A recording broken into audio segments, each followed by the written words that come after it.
सिवान के रघुनाथपुर की राजनीतिक इन दिनों बेहद गर्म है। जिले के चर्चित चेहरा रईस खान की गिरफ्तारी ने न केवल स्थानीय स्तर पर हलचल मचाई है बल्कि राजनीतिक गलियारों में भी खासी चर्चा छेड़ दी है। गिरफ्तारी के बाद रईस खान की पत्नी यास्मीन ने सामने आकर बड़ा बयान दिया। उन्होंने सीधे तौर पर साजिश का आरोप लगाया और साथ ही शहाबुद्दीन परिवार पर भी खुलकर हमला बोला। यास्मीन ने एक पत्रकार से बातचीत में कहा कि उनके पति की गिरफ्तारी किसी सामान्य कार्रवाई का नतीजा नहीं है, बल्कि यह सब एक सोची समझी साजिश का हिस्सा है। उन्होंने दावा किया कि मोहम्मद शहाबुद्दीन कभी नहीं चाहते थे कि खान ब्रदर्स आगे आए या राजनीतिक में सक्रिय हो। इसी वजह से उन्होंने उनके पिता कमरुल हक खान का अपहरण करवाया था। यास्मीन के मुताबिक उस अपहरण की वजह से परिवार को गहरा आघात पहुंचा और चुनावी माहौल भी प्रभावित हुआ। यास्मीन ने आगे कहा कि इतिहास खुद को दोहरा रहा है। जैसे पहले साजिश रची गई थी, वैसे ही अब फिर उनके पति को निशाना बनाया जा रहा है। रईस खान की पत्नी ने इस बार मोहम्मद शहाबुद्दीन के बेटे ओसामा साहब को भी कटघरे में खड़ा किया है। उनका कहना है कि 2022 के एमएलसी चुनाव में ओसामा ने रईस खान पर हमला कराया था।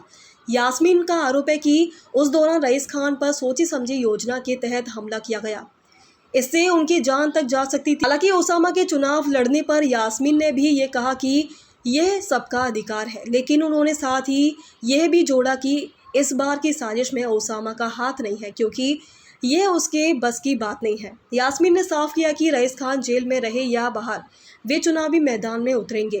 पहले ये उनका शौक था, लेकिन अब ये उनकी जिद बन गई है। इस बयान में रघुनाथपुर की राजनीतिक में नया मोड़ ला दिया है। बताया जा रहा है कि रईस खान की पत्नी के इस रुख से समर्थकों में भी नया जोश आया है। गौरतलब है कि ओसामा साहब की रघुनाथपुर से राजद के उम्मीदवार है। इस चुनावी जंग में रईस खान और ओसामा आमने सामने थे, लेकिन रईस खान की गिरफ्तारी ने सारे समीकरण बदल दिए।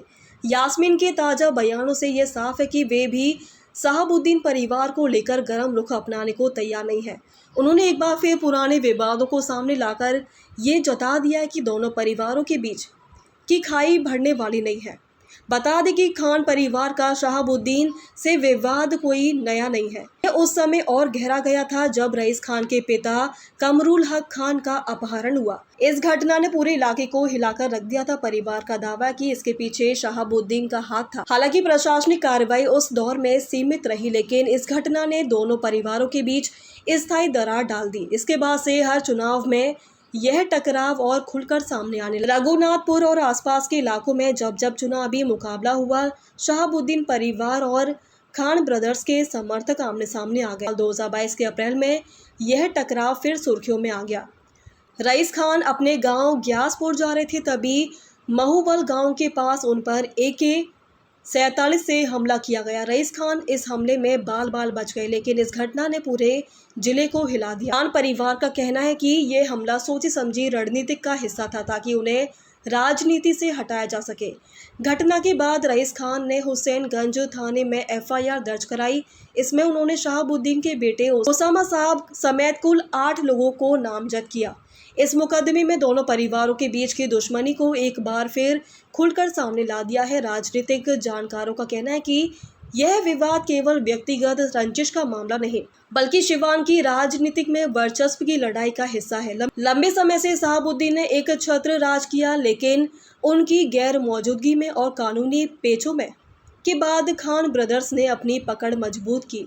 यही वजह कि शहाबुद्दीन परिवार और खान ब्रदर्स के बीच टकराव लगातार तेज हो गया। रईस खान की गिरफ्तारी, यास्मीन का बयान और ओसामा साहब की दावेदारी ने रघुनाथपुर की राजनीति को गरमा दिया है।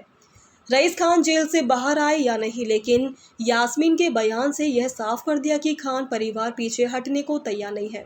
आने वाले चुनावों में यह मुकाबला और भी दिलचस्प होगा, क्योंकि जनता अब यह देखने के लिए उत्सुक है कि इस जंग में बाजी किसके हाथ लगती है।